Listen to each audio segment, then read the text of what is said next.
dominate the national security as well as the commercial technology space. To date, our technological superiority has been enough to maintain our advantage despite the ambitions and methodical progress of China. While the United States continues to enjoy an advantage in areas like advanced combat aircraft, missiles, nuclear and space technologies, and land and naval power, it is critical that we continue to show the Chinese government and all our competitors that starting a conflict or challenging us is simply not in their best interest. Continuing to advance our technological capability is central to that deterrence, as it removes any doubt about our ability to prevail in any head-to-head conflict if provoked. It's also important to remember that our national investments in science and technology research ultimately benefit not just the Department of Defense, but also the broader American public. Technologies funded by the DoD Science and Technology Program over the past century have helped produce the Internet, GPS, smartphones, advanced materials, and even medical advances that have improved Americans' prosperity, security, and quality of life. Most recently, DoD investments in medical research have resulted in the vaccines and therapeutics being used to address the COVID pandemic today. I also want to emphasize that the innovation ecosystems that the Defense Department supports work best when they leverage state, local, and federal assets and investments holistically, in addition to the broader academic and commercial entities needed to power effective public-private partnerships. My home state of Arizona is leading on this front. Our universities are driving innovation in critical fields, from advanced semiconductors and hypersonics to quantum computing, and applying advanced data analytics to military challenges like managing complex supply chains and improving operational planning. And they're working side by side with our military as they do this. These ties can help us accelerate our defense research programs. We need to foster them, and we need to ensure that we are attracting and retaining the talented personnel and investing in the testing infrastructure, including in Arizona, that makes all this progress possible. While innovation is something we have historically done better than anyone, we now face an immense threat to our technological superiority. China has been making significant advancements in cutting-edge technologies like microelectronics and hypersonics as it seeks to erode our military and economic advantages. They do so through not only dual-use investments, but also through corporate coercion, espionage, and connections, their connections between government and industry that would not be conceivable or acceptable in any democratic country. That is why we must make a strategic approach or take a strategic approach across all technologies, as we are doing now with our plan to boost domestic microchip manufacturing, to bring more of that capability back to America. That will create jobs. It will reduce our reliance on foreign sources and also mean that we are doing breakthrough research here at home. So I hope that in this hearing we can examine how DoD, DARPA, and DIU are using the resources and authorities they've been given to help us win the global technological competition against adversaries like China by making advancements in key emerging technology areas, including artificial intelligence, autonomy, microelectronics, 5G technologies, and hypersonics. And I would also like to ask the witnesses to address any challenges that they are facing in trying to achieve that goal and give us insights and recommendations on what this subcommittee can do to best support them as they embark on writing our annual defense authorization. I'll now turn to the ranking member, Senator Ernst, for any opening comments that she has. Great. Thank you, Mr. Chair, and good afternoon to everyone. And I want to thank all of our witnesses for being here today. Every one of us in this room agree that increased innovation to deliver lethal capabilities to the warfighter must be a priority of the Department of Defense. It's not up for debate. The questions and policy choices I'm interested in deliberating concern the mechanics of identifying, screening, prototyping, and ultimately delivering technology to the warfighter. The President's budget promises record levels of investment in research, testing, development, and evaluation. Will the Department translate those dollars into combat capability more quickly? Or will projects with bigger price tags continue to die in the valley of death? Barriers like overclassification, continued embrace of exquisite hardware over agile service contracts, and risk aversion to using authorities like the middle tier of acquisition are too high. No budget number can clear them. China is moving quickly and aggressively to adopt emerging technology for their warfighters, and we cannot let the capabilities we provide our soldiers fall behind.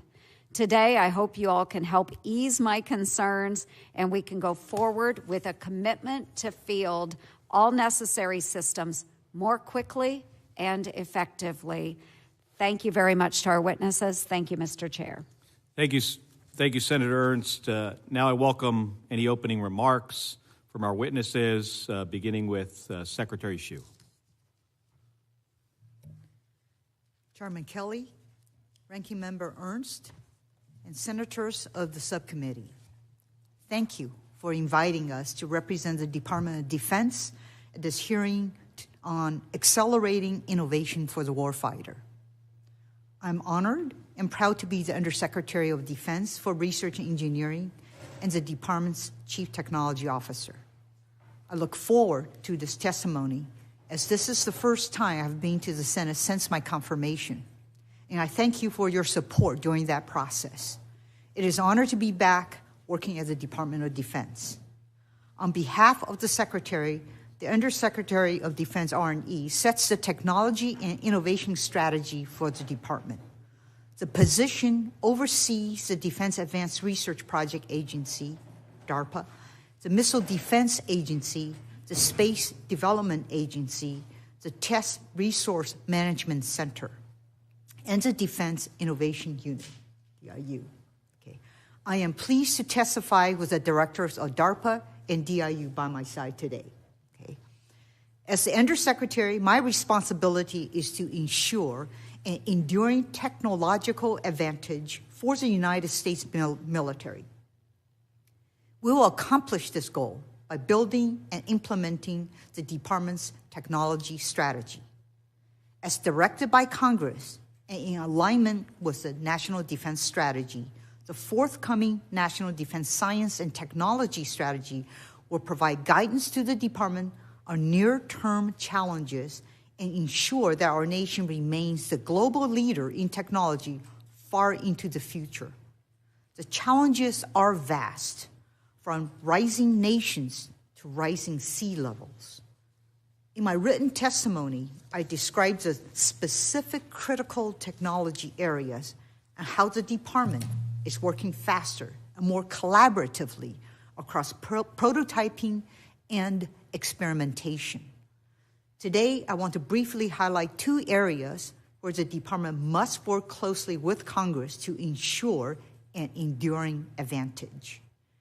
First, building a strong foundation for science. And secondly, updating how the department does business to better reflect today's world.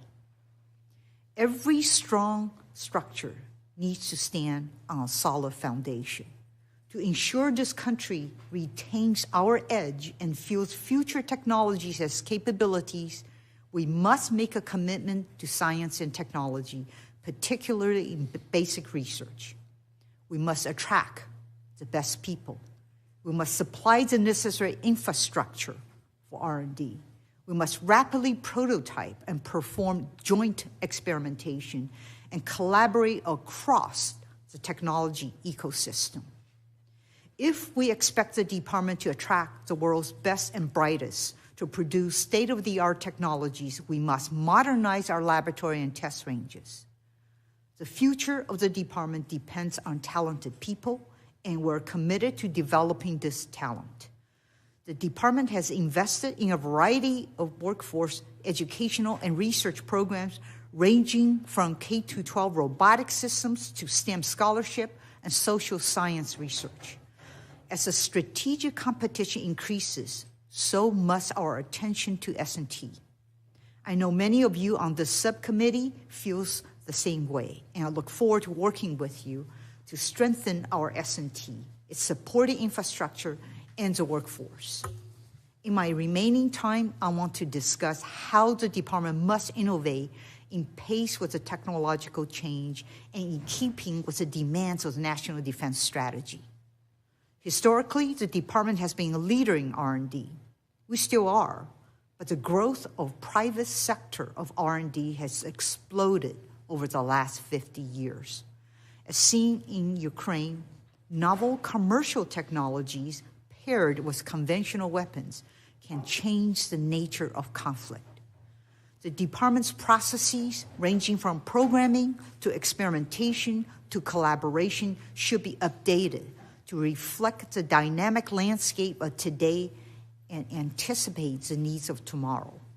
Our nation's private sector is our competitive advantage, and we must focus on improving how the government and private sector work together.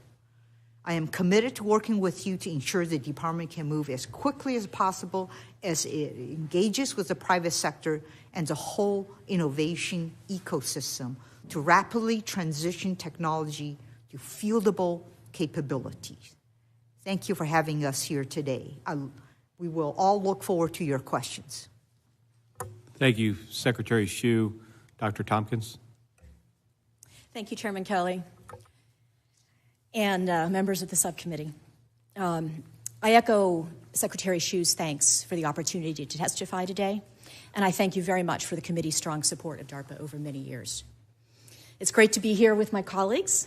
As you know, our organizations work together constantly to advance national security, and we're part of a really extraordinary science and technology ecosystem that extends far beyond just the Department of Defense.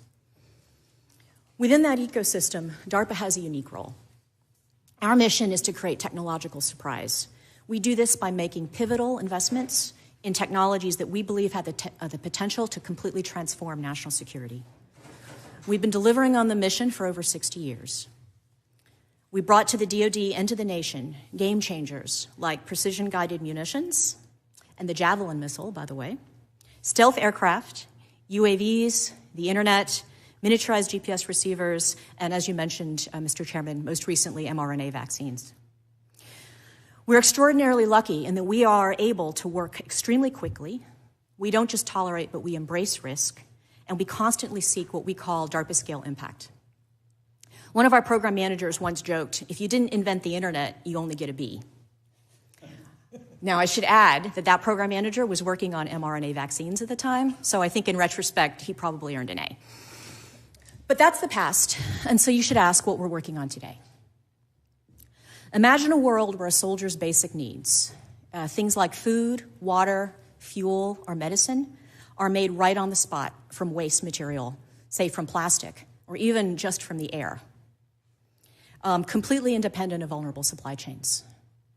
Imagine a world where both of our electronics and our software are completely secure by design and thus unhackable. Imagine a world in which all of our military systems, which today have a lot of trouble interoperating, can seamlessly communicate and work together to provide inherently joint capabilities to our military commanders. Those are some of the futures that DARPA seeks to make real. We're also working to transition technology faster than ever. It's a very dynamic world, and as we have all discussed and observed, quite volatile. So we're creating new ways to do testing, faster than real time, and with the assistance of AI to explore thousands of use cases and missions. We're transitioning technology not just through programs of record, but through new commercialization initiatives, through new partnerships with the COCOMs, or with organizations such as DIU or other parts of the R&E enterprise. or through rapid DevOps cycles in order to get software directly into the hands of users. And in addition to the futuristic visions that I shared a minute ago, we also work closely with the military services to de-risk nearer-term technology. For example, has been very recently reported in the press, DARPA, in partnership with the U.S. Air Force, recently completed a second successful flight test of a hypersonic air-breathing weapon concept known as HAWK. This test set the U.S. record for scramjet endurance, and we believe it's an inflection point on the path to reclaiming U.S. leadership in hypersonic weapons. In my written testimony, you'll see many more examples of DARPA portfolios and programs. I ask you please to remember that some of those will fail. If they don't, it means we're not trying hard enough and we're not taking enough risk. But some of those will succeed, and in doing so may fundamentally transform our nation and strengthen our national security in ways that we can only begin to imagine. I thank you again for your support to DARPA over many, many years, and I look forward to working with you and others in Congress to ensure the security and resilience of our great nation. And as Secretary Hsu mentioned, looking forward to answering your questions. Thank you, Dr. Tompkins. Mr. Brown.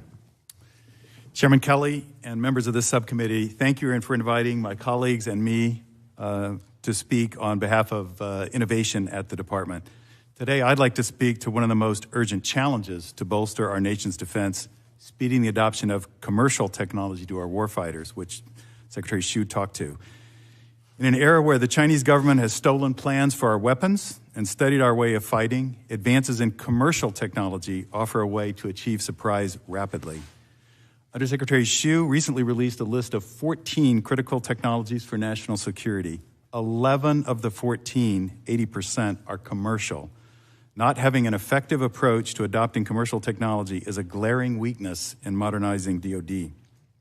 Since 2015, DIU has transitioned 43 commercial solutions to service partners, 8 in the first half of this fiscal year alone. As one example, DIU successfully prototyped synthetic aperture radar satellites, which can see through clouds and at night, and provided the world imagery of Russian forces in and around Ukraine. This enabled us to predict the invasion and prove undeniably what was happening without revealing classified sources. Today, the NRO is providing this capability as part of security assistance to Ukraine. These 43 transitions encourage more DoD mission partners to initiate more modernization projects. In the last fiscal year, DIU started a record 37 projects, double our historical average. Additionally, last year, companies competing for DIU contracts increased 40% and represented 47 states, the District of Columbia, and 17 countries. In total, DIU has introduced 100 new vendors to DoD. DIU successes, however, are less than 1% of DoD's procurement budget. In part, this is because commercial technologies are different than defense technologies. First, they're supplied in massive unit volumes, sometimes in the millions, often led by consumers. Second, commercial technologies evolve at faster speeds than defense technologies, refreshed in 12 to 18-month cycles. Third, commercial technologies are not service-specific, so we often don't know where to buy them. Lastly, we do not control the spread of commercial technologies. Dangerously, they are available to our adversaries as soon as they are available to us. No wonder, then, that we need a different way to assess and buy these commercial technologies. So DoD must become what I call a fast follower to gain rapid access to technologies and maintain at least technological parity with adversaries. For this, DoD requires a rethink of the 3 elements of how we bring capabilities to the department. Number 1, requirements, where commercial technology negates the need for detailed specifications. Number 2, acquisition, where DIU's use of non-consortium OTAs in a largely commercial process we invented called Commercial Solutions Opening can be more broadly applied throughout the department. And number 3, budgeting, where new commercial solutions enter the market faster than our 2 to 3 year budget cycle. Despite acquisition reform, there has been almost no reform of the requirements or budgeting processes. Here are my recommendations. First, establish dedicated organizations or homes for each of the commercial technologies which can focus our expertise and which are not and do not need to be service-specific. Paired with a stable budget, this becomes a capability of record, not a program of record, where the need for the capability is ongoing. DoD can then assess vendors on a more continuous basis and refresh with a frequency that matches commercial cycles. In doing so, DoD can furnish these capabilities to warfighters in a year rather than a decade. Second, eliminate the requirements process for commercial technologies, replacing it with a rapid validation of needs. We do not need to develop detailed requirements for products the commercial market already builds. In fact, detailed requirements limit the creative problem solving of companies and limit the number of companies competing. Third, apply the best practices of commercial procurement that we've learned, more widely apply non-consortia OTAs and CSOs, thereby maximizing competition while minimizing opportunity costs for vendors to participate. Importantly, if a vendor successfully prototypes a solution, there's no required recompete, and DoD can scale the solution immediately, eliminating one of the valleys of death caused by waiting for the budget cycle to catch up. Finally, source commercial technology from allies and sell proven solutions to allied militaries, which present excellent export opportunities for U.S. companies. The easiest form of collaboration with allies is with commercial technology, which is unclassified and enables interoperability. At DoD, we continue in a business-as-usual fashion at our peril. We must reform requirements and budgeting while more broadly adopting OTAs to better assess and field commercial technologies. I ask Congress to allow for more flexibility in the appropriations process beyond programs to budget for capabilities like small drones or satellite imagery, which we know we'll need for decades to come.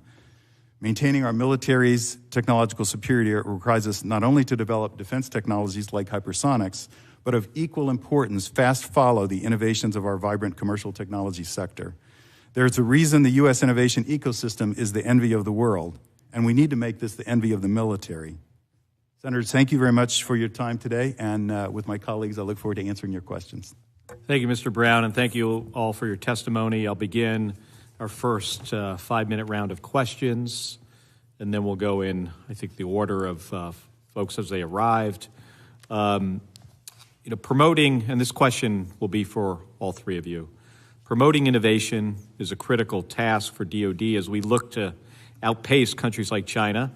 It's a full contact sport that requires attention and coordination across many offices and activities.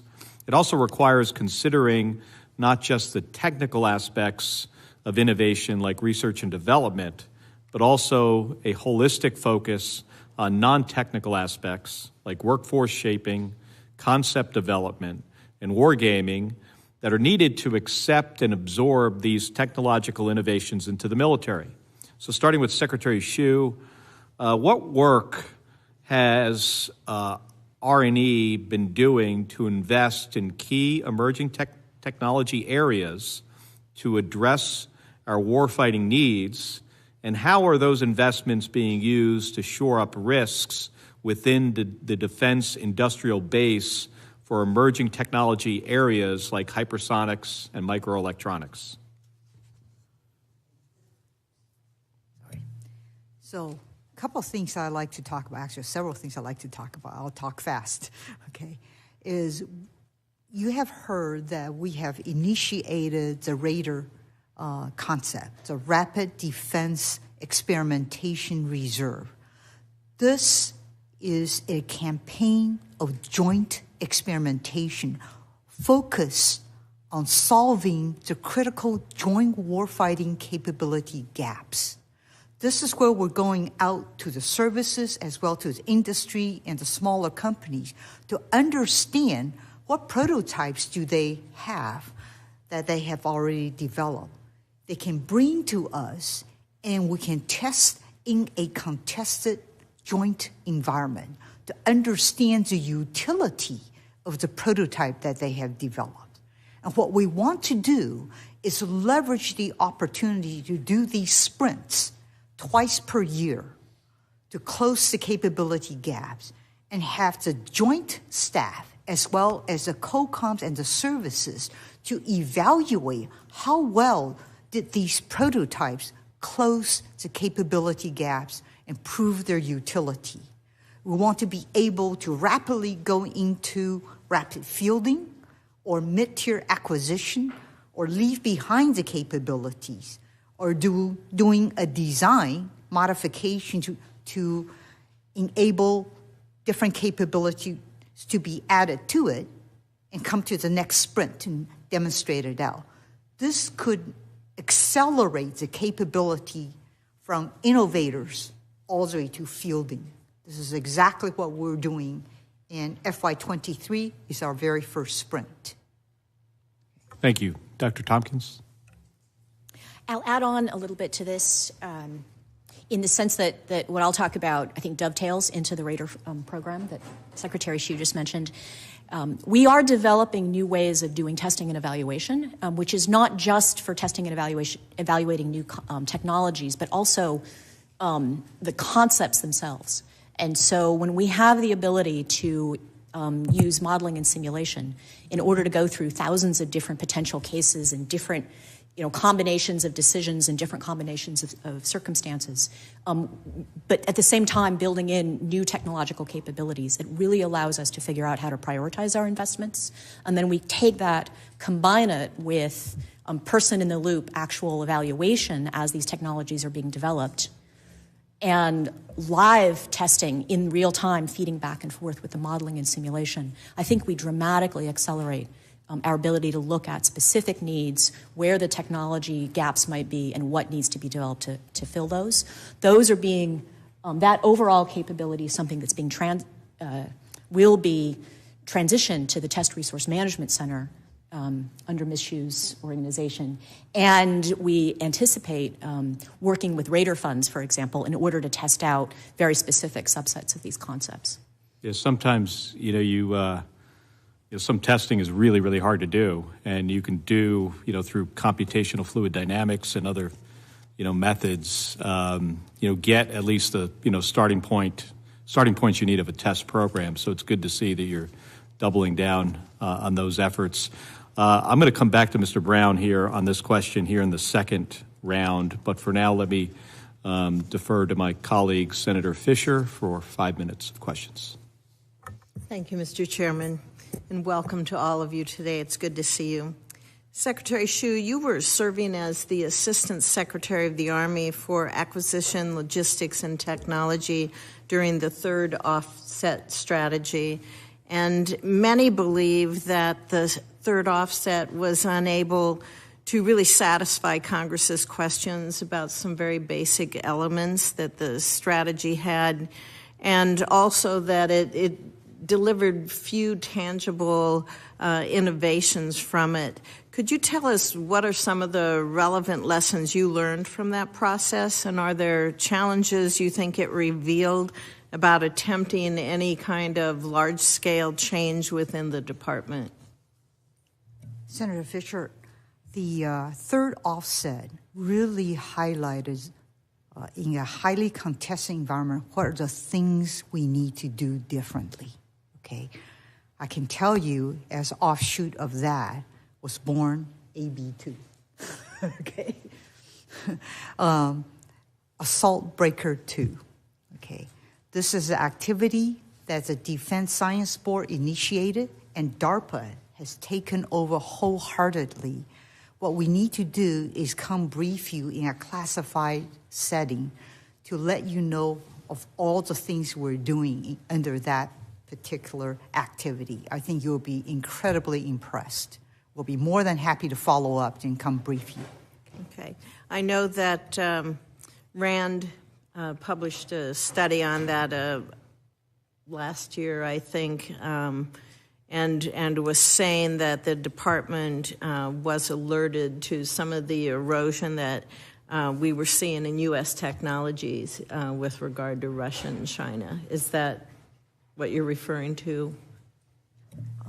Let's see. I'm trying to talk unclassified, so... Okay, well, we'll wait then. We'll wait then. Yes, it basically highlights in a highly contested environment, how can we conduct the fight? Right. Okay, we'll be more than happy to brief you at a highly classified level. Okay, thank you. Mr. Brown, your organization, the DIU, was one of the few tangible outcomes that we saw in Congress from the third offset, and I realize that this does predate your time there with the organization, but do you have a view on this?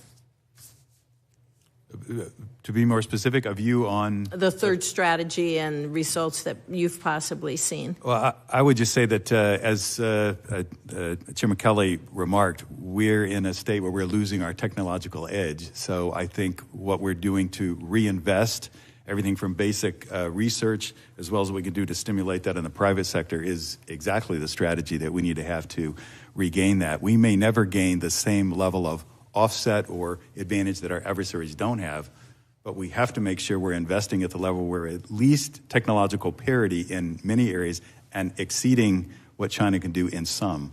So while Dr. Tompkins is inventing the future, Thank you. we need to rely on the innovation in the commercial sector to bring that capability forward more quickly. That's good. Secretary Hsu, Secretary Austin, he's talked about prioritizing hypersonics, and if you watch any discussions on this committee, on the Senate Armed Services Committee, or in the Senate itself, you'll know that this is an area of interest. I know that you have stressed the importance of making them affordable, and Secretary Kendall has also emphasized the trade-off between the cost and the capability that's provided on them. Is there a consensus view within the department about what role hypersonic weapons will play and what technologies we should be pursuing? Absolutely. Thank you for bringing this up. This is certainly one of the critical technology we're looking at. I just want to highlight that the Army is going to be fielding hypersonics weapons to an entire brigade next year, okay?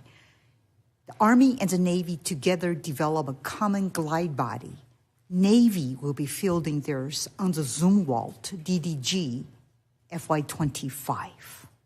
Okay, Air Force has developed a hypersonics weapon that's on flying on B-52. They're still in testing, but they are initiating a program that will go on fighter aircraft.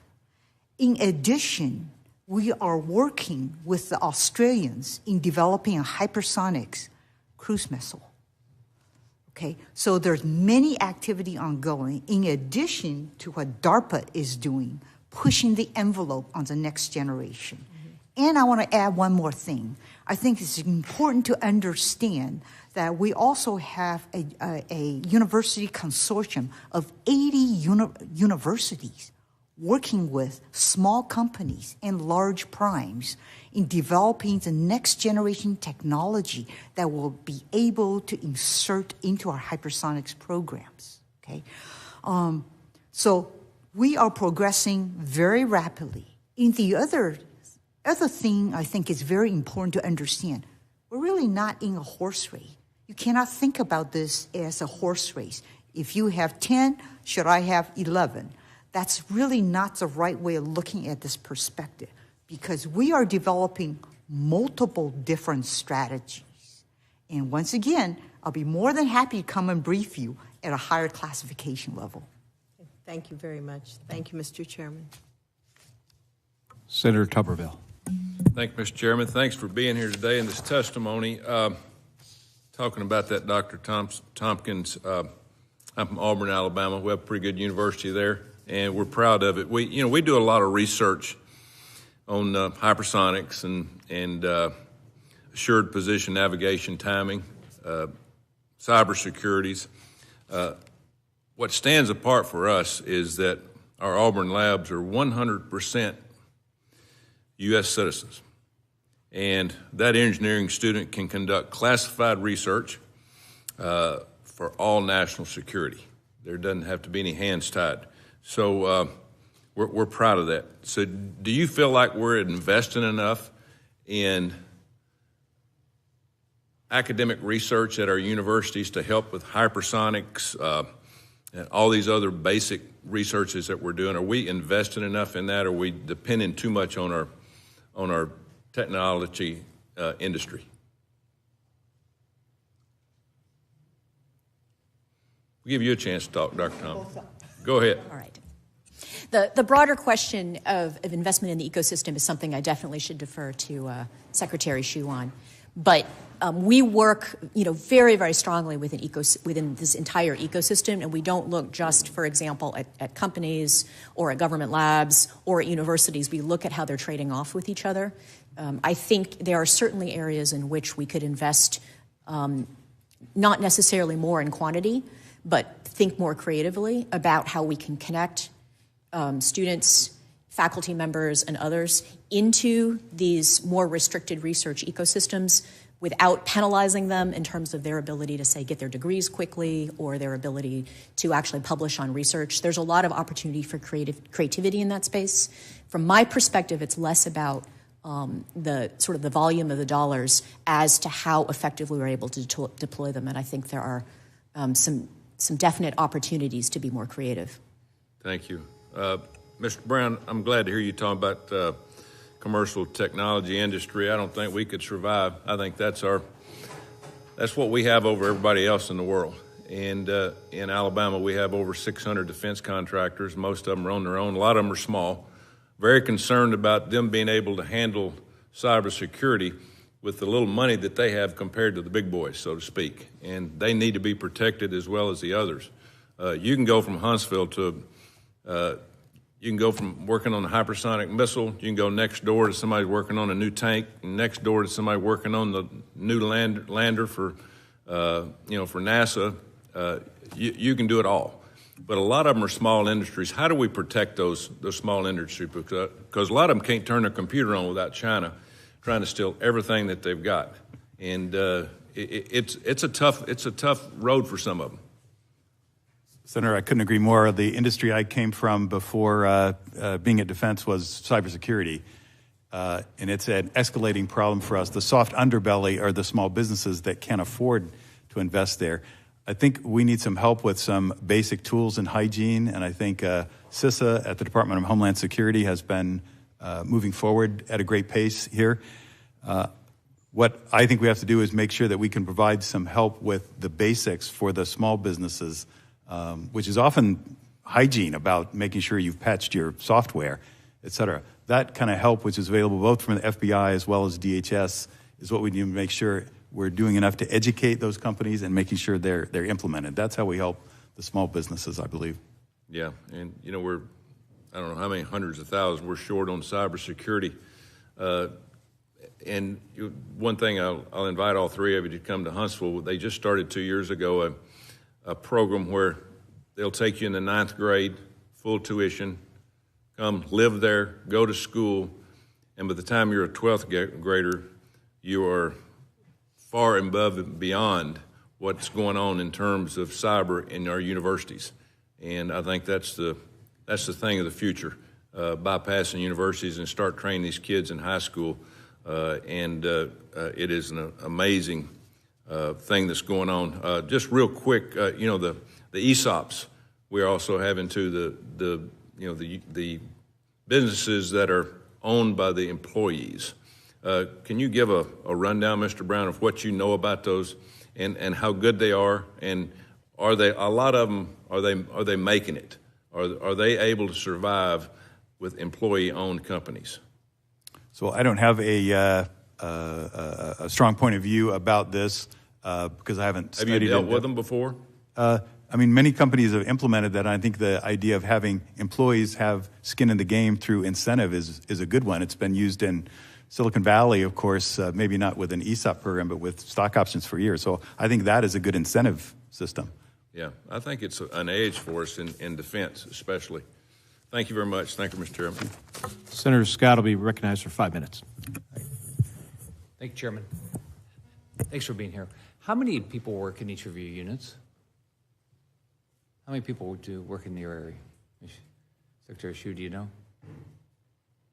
I don't have that exact number, but I can certainly get back to you. Okay. Do you know, Dr. Thompson? Within DARPA, we have just under about 200 government employees, and we certainly have contractor support with them. Okay. Mr. Brown? We're 200 in total, which includes 20 active duty military, about 24 civilians, and the rest are contractors and reservists. Okay. How many projects do y'all each of your units work on each year? You know? We start about 50 new programs a year, but we also end 50. We end about that many, so it means that we have about 250 approximately active programs. We started 37 last year, and we have 75 underway. Secretary Hsu. Yeah, I cannot tell you because we cover across the entire DoD. I know just within AI alone, there's more than 700 programs. Okay, all right. If you'll get back to me, let me know how many people work there. Mr. Brown, who that you deal with in the Defense Innovation Unit is the most friendly to your ideas? In the Department of Defense? Yeah. Well, we're finding that there's tremendous receptivity, demand for what we do among the services. Everyone wants to modernize, but I'd say the constraints, which are dictated by our historical way of developing capability, again, start with requirements. A budgeting process that takes 2 or 3 years is the biggest inhibitor, which is why you heard my opening comments, not about technology, but what we need to do to change so we can adapt and adopt commercial technology so much more quickly. And we need Congress's help with that, and we need to change some things in the department so we can go faster. Speed is a very important competitive dimension in the race with China. In my business life, we always had a sort of a business plan. So what is y'all's business plan for each of your units? What, like you say, success is tied to what? What would success be? Starting with you, Secretary Hsu, what would be, what's success? So what do you feel like your purpose is? Success is going to turn a technology into a military capability that gives us an advantage. That is the success we're looking for. But starting from basic research all the way to the end, it takes time to actually develop that. Laser being a perfect example. It's taken decades, but now we're actually demonstrating we can shoot down UASs, unmanned airborne vehicles, okay? We can shoot down cruise missiles. So we're showing extraordinary capabilities, and now we are in process of fielding those capabilities. Mr. Tompkins? Our mission is a really unusual one, but it's very, very much focused on preventing and creating technological surprise. So what we try to do is we place many, many different bets on technology, high risk, high payoff. And for us, success is going to be measured at different points in time. So at any moment in time, we do look at our entire portfolio of current and recent programs, and we look for transition through many different paths into real-world use. But we're also always looking back, and what we're often finding is that something we invested in 1 to 2 decades ago has been truly transformative and completely changed everything about how the military operates. Those are the big bets that we're looking to make, and we are very proud of, and we tend to think of as our big successes.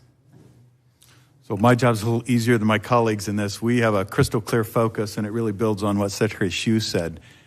Getting capability in warfighters' hands, because it's commercial technology. We often avoid all the classification issues that have come up here already, and we try and get that 1 year if it's software, 2 years if it's hardware. So we measure from a project start, when did we get that in warfighters' hands, which means successfully prototyped, it worked technically, production contract in place, and most importantly, budget lined up so it can start to scale. All three have to be met for a transition. We've done 43 transitions since we've been around, and that's a 45% transition rate. So Communist China clearly has decided to be an adversary. When you think about your jobs, do you say, I'm doing this because it's going to put our military in a better position, in this country in a better position to defend, and how do you apply that? One of the things that we do is we do a net assessment. Namely, we take a look at what is our capability. We also take a look at what is the red capability. That informs us where we need to go. It informs us what we need to invest in to get ahead of the threat. So that is done in step 1, okay? So investment in a lot of our technology priority area is informed by where we need to head. And I think if I could come in and chat with you at a classified level, I can talk about how these pieces are literally stitched together to give us an asymmetric advantage. Thank you, Chair. Thank you, Senator Scott. We'll now go into our second round of questions. I want to get back to Mr. Brown for a second. In the beginning, in my first question, we were talking a little bit about non-technical aspects like workforce shaping, concept development, and wargaming. And I asked Secretary Hsu and Dr. Tompkins to comment on investing in key emerging technology areas to address our warfighting needs. I think for DIU, it's a little bit different with the commercial technology. But let me ask you this. How often do you see companies out there and you identify things and you're like, what percentage would you say are actually emerging technologies?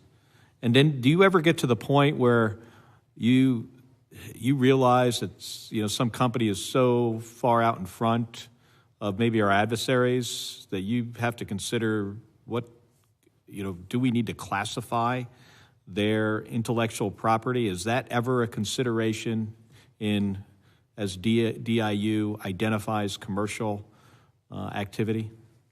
Yeah, so Senator Kelly, the model for DIU is not to set our own priorities. The time frame that Dr. Tompkins has is considerably longer. We're about what can we field quickly. So our priorities come from mission partners, the services, another part of DoD that says, we got an urgent problem, and then we match that with what's available today. So that ends up being different technologies to work on. It's a portfolio, one in AI, one in energy, cyber. But as you're doing that, you must come across things unexpectedly. Yeah, most of the times I would say we don't see things that need to be classified. And in fact, my own personal opinion, we overclassify things, so it makes it more difficult to work on. I haven't encountered one of those in my tenure that I feel like we've got to rush to make this classified. I think the more innovative it is, it pushes me the opposite way to feel that we need to go faster because our adversaries have access to commercial technology as well. So we need to make sure we're including that in warfighting concepts and funding that so that we can bring that to our warfighters. I think the constraints we talked about earlier that inhibit our ability to get commercial technology more quickly adopted just put our warfighters behind us and behind in terms of commercial technology and then certainly versus adversaries. Hi, Senator Kane. Thank you. I want to follow up on Senator Fisher's question about hypersonics with Secretary Hsu. She was talking a little bit cost versus capability. She referenced Secretary Kendall's comments about hypersonics, and I'm a strong believer that we need to catch up in our hypersonic missile technology. And Secretary Hsu, you talked about like putting all the parts, I think, together, but really what we're looking at is increasing our piece of K, probability of kill on a target. So as you look at hypersonics, do you feel that this is the future to increase the probability of destroying a target, or do you sometimes consider, existing technology, improving that would give us a higher piece of K? That is a great discussion in which we actually have done analysis in. I think we should come back and brief you. Once again, it's unfortunate at a classified level, but we can show you the analysis that's being done at a campaign level that looks at conventional weapons as well as hypersonics weapon to attack against different types of targets. So we have done that analysis. We'll be more than happy to come and brief you on that. If you can give us an hour of your time, we'll go down to SCIF and have a great dialogue. Okay? I'll take it. And Senator Ernst, if you're ready. Yes, thank you so much. And for everyone, please, if you identify a technology that is viable for the warfighter, and if all of the department's existing authorities are employed, how quickly could that innovation be fielded for our warfighters? I would just love to hear from all of you. And Ms. Hsu, Secretary Hsu. Senator Ernst, I think it depends on the particular type of technology. because there are some technology potentially, if it's commercial, we can leverage it very quickly. If it's something we need to develop due to the type of threats that's demanding us to do that, it may take a little longer to develop, but it really depends on the type of technology. I have to agree. I can think of examples where we have seen things stated, for example, with traumatic brain injury with warfighters, where we were able to very quickly adapt commercial technology. It wasn't quite what we needed, and so within a year of adaptation, we were able to then work with the military to get those deployed out for soldiers. On the other hand, when it's some type of a munition, when everybody is all in, so as I think as we demonstrated in partnership with the Navy when we were working on the LRASM missile, you can do this in single-digit numbers of years, but the entire department has to be working together in order to remove any kinds of normal process-based obstacles. Okay, thank you. If the technology is commercial, we don't have to go through the development part of that. So our goal, beyond the goal of getting as many things across the line to the warfighter as possible, is how fast did we do it? With software, the fastest we've done that from a concept to actually implemented by warfighters. It was a piece of software for Northcom NORAD in under a year. But the gating time on that is the testing time that we want to take, because there's big consequences of making mistakes. So we don't want to compromise on that. So 1 year for software, 2 years for hardware is the target we're currently trying to beat with commercial technology. To make sure the business process is friendly for commercial companies, we try and get them on contract in 90 days. So that's lightning speed for DoD, but it's commercial terms. Right. No, and thank you. I've spoken with a number of leaders in Silicon Valley who've made it clear that they could field technologies and weapons systems ready for experimentation with DIU in the Nevada test bed in the next 90 days. So I do believe the Department of Defense must move toward the pace of private industry when at all possible, and that any steps we can in that direction are very, very important. However we can move that direction, I think we should. I know there's going to be some differences with the different types of systems, but we have to be able to field systems as rapidly as possible. And I'm so concerned that sometimes we get so wrapped up in red tape and the budgetary cycles. We need to think about innovation and how we field quickly. So that's my little rant for this period. And just in some time that I have remaining, Secretary Hsu, in your assessment, what is Silicon Valley and the Defense Small Business Enterprises capacity to field prototypes for weapons and logistics support equipment if tasked today with, for example, developing a missile or an ISR prototype, something like that? I think there's tremendous capability in the commercial world. I'll give you an example in the commercial world. Elroy aircraft, okay. They are strictly a commercial company, but they have developed a cargo UAV that can fly 300 miles and carry 300 pounds of payload. Wow. So for logistics, this would be fantastic, right? Mm-hmm. And if the government literally can just buy something commercial off the shelf, we don't have to pay for the development. It is paid commercially, right? So absolutely, this is exactly where we're teaming up with DIU to look for these type of capability literally we could just buy, rather than trying to reinvent. Right, and I think Dr. Tompkins, that was maybe what you were referring to as well, be able to procure something and make minor modifications where necessary, right? Yes, thank you. Yes. Okay, I yield back, thank you. Thank you, Senator Ernst. Senator Kane. Thank you, Chair. And ranking important subcommittee, I want to say hi to Mike Brown, who's an old friend. And I would say, if you guys ever want to do a really good field trip, when you're in Silicon Valley, go by DIU, because you'll really see great things. And I had a wonderful visit a few years ago and remember it well. Secretary Hsu, I want to ask you this question. Now, you've been in your position for almost a year.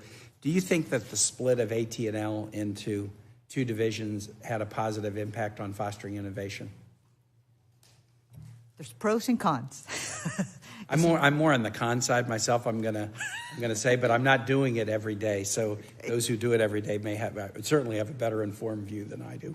I would say on the positive side, I'll give you both perspectives. Right. On the positive side, I can spend more of my time on the research and development and S&T side, right?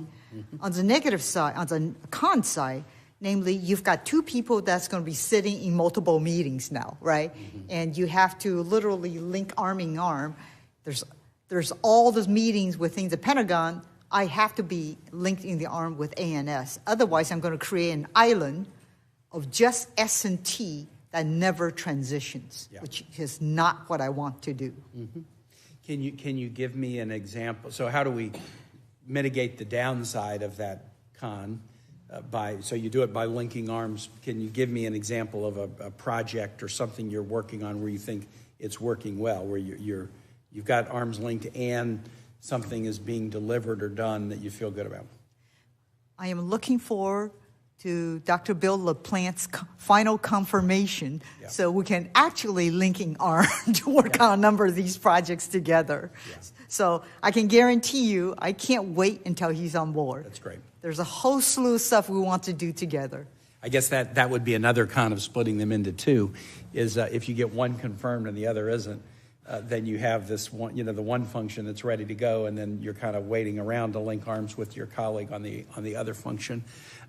Sometimes when we're in this committee, we do this, but we probably do it even more when we're thinking about budgets and appropriations. We talk about the defense budget and the non-defense budget.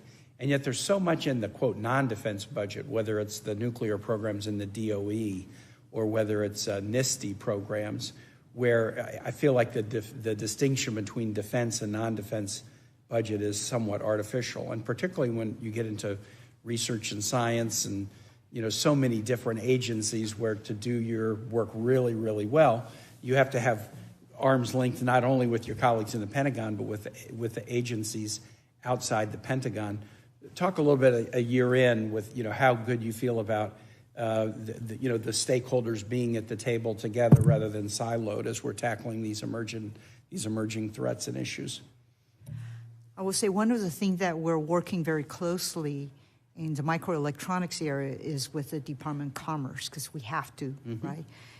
I will tell you on a lot of the other things we're working very close in hypersonics, as an example. We're working very closely with the Department of Energy because the Common Glide Body was developed by Sandia, right? And the technology is being transitioned to the services. So we do have close collaboration across the different agencies. That's good. Because in this, defense versus non-defense budget, like Department of Energy, a citizen might think that's all like, promoting American energy companies. No, overwhelmingly, that's taking care of the, basic nuclear labs and other research and other assets that lead to the construction of the reactors in Lynchburg that get put on a train and down to Newport News and then put into subs and carriers. So all these non-defense agencies, many of them have very direct ties. Coast Guard is a non-defense agency in the sense that it comes up through DHS rather than DOD. Many of the law enforcement agencies that are working on drug interdiction in the Americas, they come up through DOJ, not through DOD, but we have to really, really, as you say, link arms if we're going to do a good job. Those are all the questions that I have for now, but I really appreciate the chance to come and encourage fewer silos and more arm linking. Mm-hmm. Thank you, Senator Kane. That's the end of round two. We'll go to a third round of questions. I want to maybe start with Dr. Tompkins here and to follow up on something that Senator Ernst mentioned in her opening remarks, and that's the valley of death for some of these technologies. Recent GAO, report highlighted this. The department DOD has struggled to transition some early stage R&D into real acquisition programs. And if we're going to be competitive with China and Russia on some of these technologies, we've got to do a better job of getting across that valley, and it's very frustrating for folks out there that want to work on emerging technologies and, get them to DoD, things like artificial intelligence and space systems and all kinds of stuff. So actually, for questions for anybody, is this a problem that any of your organizations can actually quantify in any way? Do you have any statistics on it, or just give like some data or anecdotes? Do you know how many of the technologies developed in your organizations, or in the case of Mr. Brown, commercial off the shelf, just actually don't get to the warfighter? So statistics, as you can imagine, are really hard to keep track of because at any moment in time they might change on you. I think the last numbers I saw where we track transition across, say, 8 different avenues, we were tracking about, I think, 23% that simply didn't go anywhere, in the sense that usually for us that means we failed because we were trying something really crazy and it didn't work. And sometimes that could be the case. It's just never going to get there. Right.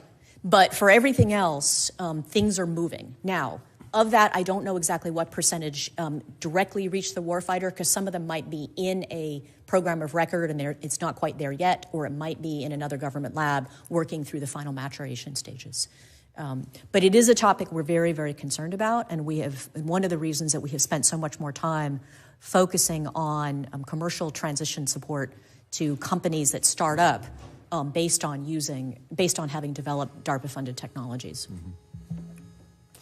So I'd like to start by building on what Dr. Compton said. So she has a program, the Embedded Entrepreneurship Initiative, for successful companies that are coming out of DARPA programs. So she's trying to provide some support there, and we're trying to also pull there to make that a premier set of companies that we would look to at DIU. We have really two different arms at DIU. One is an investment arm that Congress authorized in the McCain NDAA, National Security and Innovation Capital, to promote private investment in hardware, because our private industry does a great job supporting software, a little bit less for deep tech, and that's a lot of what Dr. Tompkins does. So with that, we have some money that we can provide for those vendors that helps them get across one or two of the valleys of death, maybe getting a company formed, maybe scaling up manufacturing. We're going to look to the successful DARPA companies as one of the sources there. And then, of course, there's DIU itself, where we provide revenue for companies who are prototyping or testing with us, and we want to have them see production revenue. So we're looking at what is the ongoing recurring revenue that stimulates more investment dollars to come in to fund these companies that are supporting national security. From a percentage standpoint, I'd say that 25 to 30% of the projects we work on have some problem getting the money in place, the right color of money, getting money in the right time frame. This is the length of the budgeting process, because some of the new technologies come up or emerging threats come up within a budget cycle. And then, as we know, it's very difficult to move money around. So that is a real problem, and it frustrates, I'd say, 25 to 30% of the efforts we work on, where we get a company that has successfully prototyped but can't get to the warfighter's hand until the budget matches. Frustrating. I'd like to add on to that, if I may. We've talked about the multitude of different ways to do transition from technology. One is a path is transitioning directly into a program of record. Another path is you are transitioning to commercial, right? Another path would be you have transitioned to a prime contractor who's going to design and develop something that ultimately the DoD will buy. And then there's also a transition path of software that went directly into hands of the operator, right? There's also another different way of transitioning. You can transition to Tier 2, Tier 3, Tier 4 contractor who may design and develop components that goes into a prime that transitions into the DoD. We have no contractual mechanism to track that. Ergo, the difficulty in trying to figure out exactly which technology you have funded that transition directly. The other piece, I want to give you an example of technology takes time to transition. One of the DARPA program that funded is a microwave packaging. Okay, it was like $1.5 million microwave packaging contract. It spawned an idea to figure out how do I design and develop a very innovative architecture for active electronically scanned array, which is critical for the next generation radar system. It developed something in a prototype from internal research and development. From that particular effort, when I came on board, I looked at that technology. I said, that is really innovative. It was funded, the seed was funded from DARPA, transitioning into array technology. I took that technology, matured it, developed into a prototype, which then ultimately helped Raytheon at the time to win the F-18EF contract, which is fielded in production. So you can see the long time frame. It took a decade to get there. But ultimately, the ceiling contract that was provided from DARPA spawned off entire product line, which resulted in billions of dollars in terms of profit. Okay, so that's a transition. Nobody probably has a record because I knew it because I was involved in it. Okay. Senator Ernst. Oh, I appreciate it. And Secretary, we talked yesterday a little bit about the radar program as well, which I'm fascinated by. Does the program address the speed of fielding technologies for the warfighter? Do they talk about timeframes and when they want it fielded? Because with the 32 technologies you selected for demonstration, can we expect any of those technologies to be delivered in 2 years or 5 years? Maybe if you could walk me through that and how you determine how long until fielding. So what the whole intent of radar is try to expedite the capability into the hands of a warfighter as quickly as possible by closing the joint warfighting capability gaps. So we're looking at technology we can literally demonstrate in 23, 24, right? And be able to push it out by 25. Okay, so we're trying to compress the timeline and not wait a decade to push the technology out. So one of the aspect of being able to accelerate capability into the hands of a warfighter is once we determine, the Joint Staff and the COCOMs determine there is operational utility of having this particular prototype, I need to have a mechanism, a funding mechanism to rapidly transition this technology. One of the things that we're going to ask for is there a pot of money that we can ask to transition to mature this so I can help the company who produced this, especially if it's a small company, to ramp up production, right? Because if they deliver a few prototypes to you, and all of a sudden you saw the powerful utility of this and you want to buy 1,000, they can't flip a light switch and give you 1,000 tomorrow. But I would love to be able to help them bridge the valley of death and not wait 2 to 3 years for the POM cycle, the PPBE process to catch up, to buy this. This is exactly why small companies die on the vine. Right. Okay. Right. No, thank you. I appreciate that very much. And then as well, we talked a little bit about special forces as well. We have some authorities that they utilize. And does the Special Operations Forces Support Agency have the capacity to deliver innovation to the warfighter quicker than what we see with general DoD timelines? Yes, because they take mature technology. They're not trying to take immature technology and develop very basic science.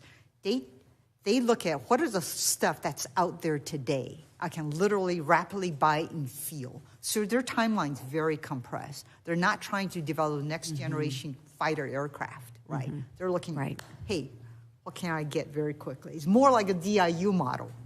And one thing that we might want to do too is just look at the existing authorities within their programs and see if some of those could be applied DoD-wide. Mr. Brown, did you have some thoughts as well? For me, it's less about authorities. As I talked about in my opening statement, a lot of the authority already exists within a DoD. We need to change some of our processes. But the authority that doesn't exist, Secretary Hsu just talked about, the flexibility of moving money to get it where it's needed most. I realize why those things existed historically, but now we're in a serious tech competition with China, and they're not waiting for our democratic timeframes. I like our system better than theirs, but we have to figure out how to move more quickly. Right. And it really, from a technology adoption point of view, whether it's commercial technology or inventing the next technology, it's about having the flexibility to move it where it's needed most in a simpler fashion than we have today. No. I think that's the most critical element we need to attack between Congress and the department to improve our defense. Yeah, thank you. And I think this is a big takeaway for me, I think for a lot of folks as well, is that maybe not so much about the authorities, but maybe more about flexibility than within parameters, of course, because we do have to be good stewards of those dollars. But of course, greater flexibility so we can keep pace, I think is really great. Thank you very much. Appreciate the information. I'd like to talk a little bit about microelectronics with the three of you here for the next 5 minutes. So secure access to microelectronics is a key enabler for so many of our technologies, not just for DoD, but our defense industrial base. Our market share has shrunk in the production of these from upwards of 40% to 12% today, and if we don't do something about it, it's going to get below 10, and that's not good. And also the most sophisticated foundries for semiconductor chips are now overseas, and this creates just a dangerous reliance on foreign sources.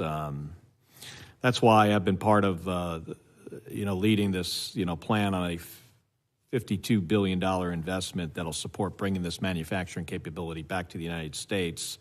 And it also will establish a dedicated microelectronics network within the department that leverages the expertise in our universities and in industry. I'd like to thank Secretary Hsu for working with me on this effort, and I know it'll help us overcome current challenges in supply chain security and disruptions and the problems that this creates for the Department of Defense. So I'd like our witnesses to address how the paradigm for trusted microelectronics needs to change so we can better leverage commercial practices and economies of scale. So starting with Secretary Hsu, can you begin with what the department is doing to break the outdated, dedicated, trusted foundry model that has been used since the early 2000s.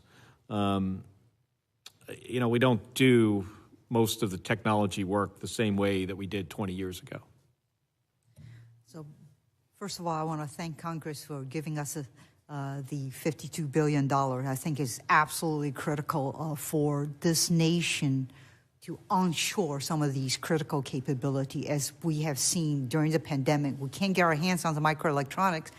There's a tremendous impact on our industry across the board. So thank you very much. Okay, I will say there's several things that we're doing.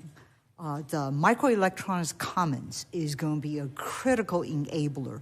The funding that you have given us is going to fund $400 million per year for 5 years to build a lab to fab facility that's regional.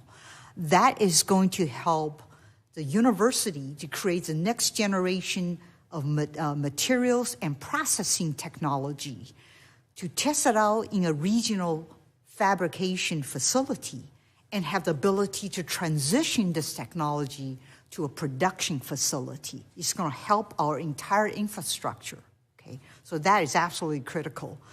The other piece that we are funding within the Department of Defense is the Rapid Assured Microelectronics Prototype Commercial. Namely, we are focused on providing a leading-edge capability, less than 3 nanometer wafer foundry. That is absolutely the state of the art, okay? We are building that capability in the U.S., okay? And it is also going to strengthen our domestic industry and establish a sustainable ecosystem, because we're teaming up with fabulous companies as well, who can then design within this commercial foundry. What we're looking at is leveraging the state-of-the-art commercial processes and putting on top of a layer potentially for classified chips that we may need. But we are absolutely leveraging the commercial state-of-the-art foundry. And I can't stress how important it is that we finally get this across the finish line. You mentioned, we've given you the $52 billion, but we still have some key steps to go here. We're close. This is incredibly important to our national security. I don't think this can wait months. The United States Senate and the House should figure this out this week, and if not this week, as soon as possible. We run the risk of other countries in Europe making these investments. There have been proposals that they've made that substantially, I would say, are above the proposals we've made here. So time is of the essence on this, and we have to get this across the finish line. Senator Ernst. I do have a couple more questions, if everybody has a few more minutes. I want to talk quickly about some biotechnology and genetic data. Our ability to leverage biotechnology and decode genetic data has grown by orders of magnitude over the past 3 decades. That's why mine and my twin brother's DNA is available to everybody online, thanks to my former employer. I did allow it. They did ask, but it is there. Much of that ability right now lies in the private sector, and that means competitors like Russia and China can buy these and try to exploit sensitive information. So how concerned, and maybe we start with Dr. Tompkins here, how concerned are you that nefarious actors or near-peer competitors are using genetic data for bioweapons or intelligence gathering? That kind of question is one of many that tends to keep us up at night, as you can imagine. Obviously, I think the kinds of questions you're asking are also very much more part of the intel community. We use the information from them, however, to think about safety, security, and defense.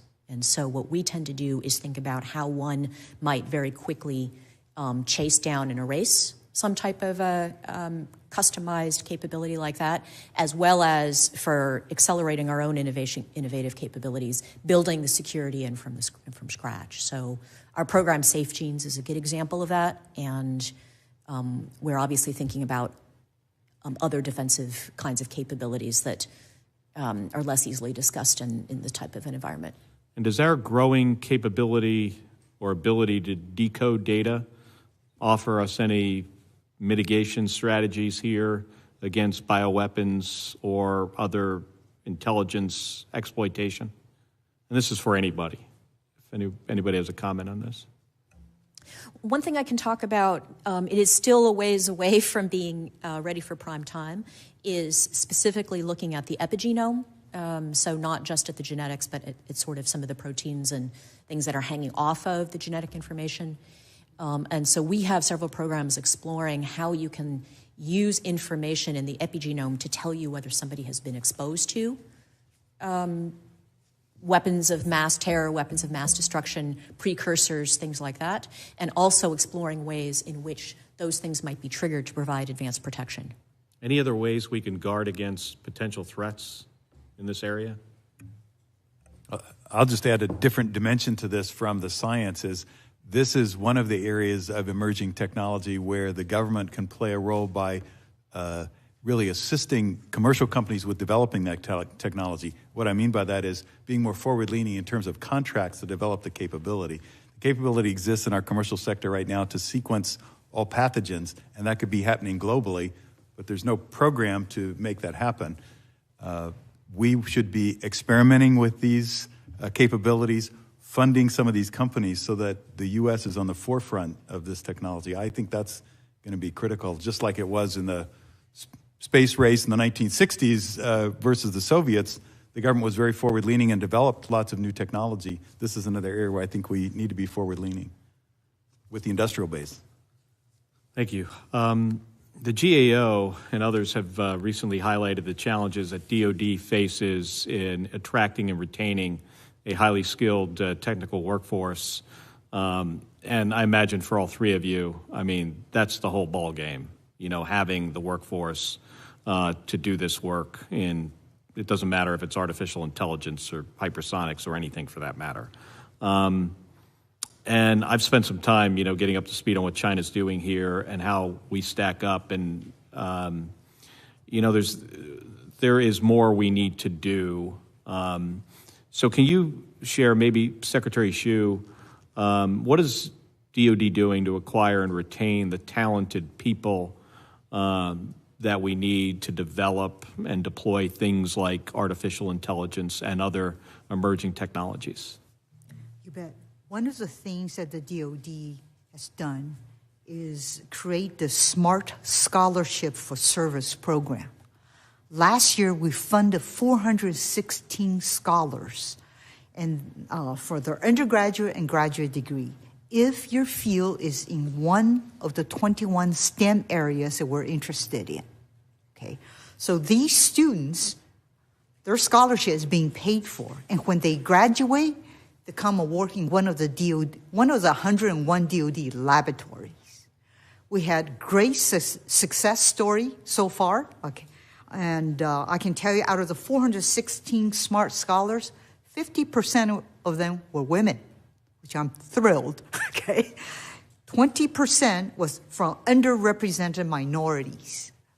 I would say nearly half of these 416 smart scholars are pursuing degrees in computer science, in software, in artificial intelligence, which is fabulous. And we're leveraging those smart scholarship to support them in growing our bench strength.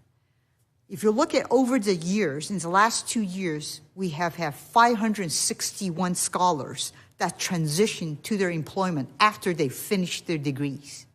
Okay, so 70% of the smart scholars, after they finished their service obligation, decided to stay with the DoD laboratories. That's a huge success story. The other thing that we're doing, in beyond doing just the scholarship piece, we actually awarded 28 grants at $82 million to develop K-20 education.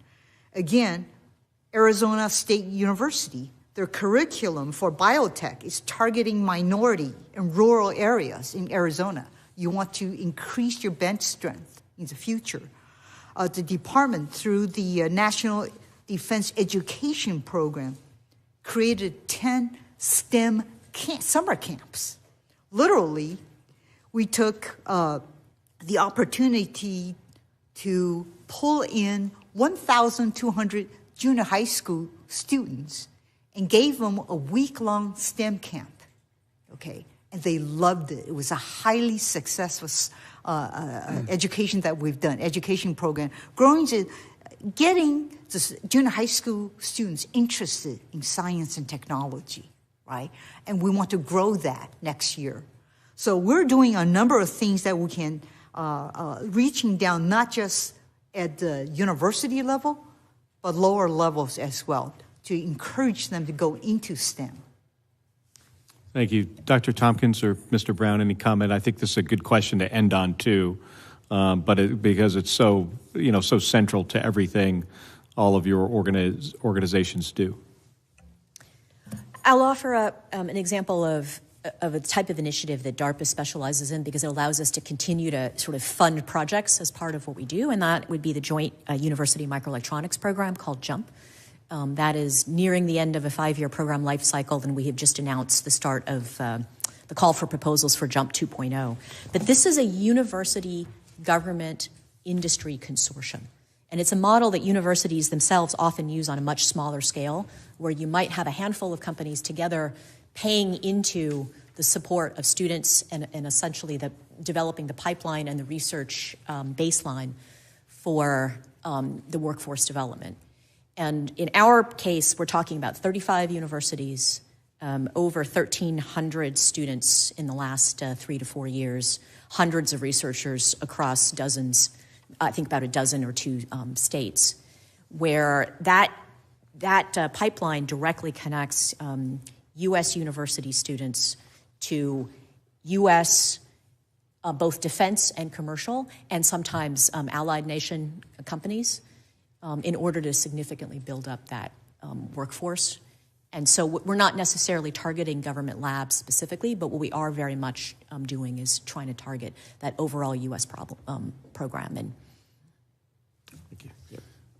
So I'm going to be the skunk at the party on this one. I think what the department does on fellowships, internships is fantastic, and we need more STEM talent for the competition with China. We should contrast that with how difficult we make it to bring incredibly qualified people into the department. So just one quick example, at DIU, we're very lucky to attract a Rhodes Scholar, PhD in computer science from Stanford, who wanted to work for us at a government salary. 7 months once we identified that candidate to get him in the door, I don't know what we do with that time. And this predates Secretary Hsu. It's the administrative processes that we have at DOD that are, I can't even explain why it would take that long. What in the private sector would have taken 7 days, we would take 7 months to do. We can't attract the best people if we don't recruit them and have a better process experience. Can you find out and go back and find out who we could talk to? Because if we can identify why it takes 7 months, Senator Ernst and I, we could probably, with some help, figure out what do we need to do to speed that up. We'd love to tackle that. I hope Secretary Hsu will share my enthusiasm for that. That's probably part of it, yeah. If I may add, as I've mentioned several times how grateful we are at DARPA for the authorities and flexibilities that you have granted to our organization, we can typically hire within a week, Mike. So see? The problems are solvable. We need to go to that awesome. model. Yeah. Somehow. Sir, one more final thing. I think it's important because you bring them in at the salary level in which government pays. You're nowhere competitive against the commercial industry who's going to pay them twice as much or 3 times as much. Mm-hmm. So that is a disadvantage that we have. I can tell you one example. I spoke to an individual with a PhD from Stanford, okay? He had 2 very high-paying offers. I literally spoke to him, look, for the sake of national defense, you need to take a job and work with me, right? A much lower level of salary that I can pay you. But just think of the perspective and the visibility that you will get working with me.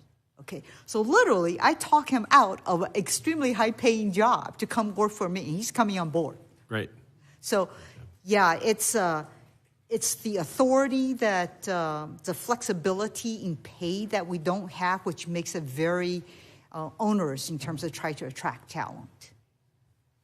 Well, I want to thank all of our witnesses for participating in today's hearing, but also for leading your agencies and serving our country. I believe, very strongly in the work you're doing, and it's important that we continue to not get our eye off the ball here, to focus.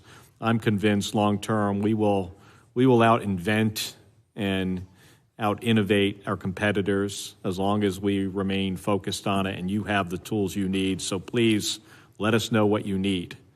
And I just look forward to continuing to work with you, and this hearing's adjourned. Thank you.